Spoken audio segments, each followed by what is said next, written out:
Paste 1 ચમચી, પછી 1 ચમચી ખાંડ નાખવાની અને 1 ચમચી થી થોડીક અડધી હળદર, ધાણા જીરું પાવડર અને મીઠું નાખવાનું સ્વાદ અનુસાર.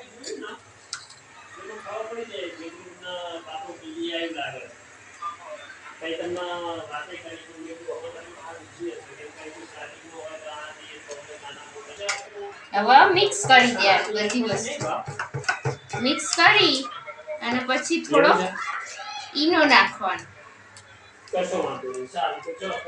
અડધી પડીકી ઈનો નાખવાનો અને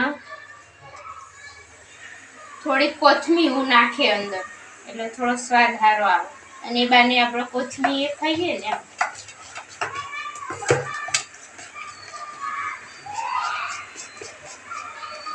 અને બરાબર હલાઈ દીધું છે. બરાબર હલાઈ અને આ તેલથી ગ્રીસ કરેલી થાળી છે એટલે એમાં ઢોકળા મૂકી દેવાના.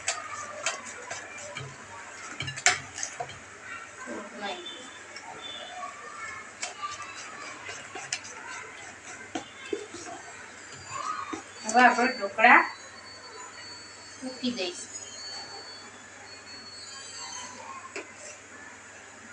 બહુ એવા કઈ જાડા નહીં કરવા, માપના પાતળા જાડા. ચલો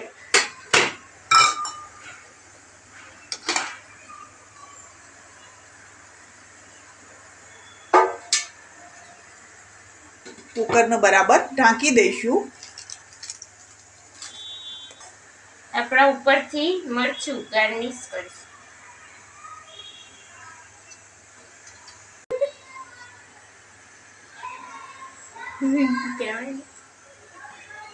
જો આપણા ઢોકળા તૈયાર છે.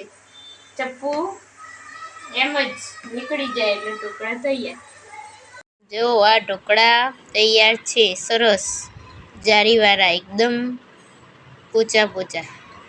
જો આપણા ઢોકળા રહ્યા એ તૈયાર છે, સરસ જારીવાળા, એકદમ મસ્ત જારીવાળા ઢોકળા તૈયાર. હવે એને આપણે તલ નાખી અને વઘારી લઈશું.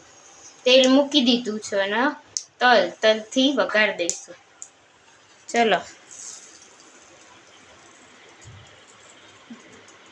આપણા ઢોકળા તૈયાર, સરસ એકદમ મસ્ત ઢોકળા તૈયાર.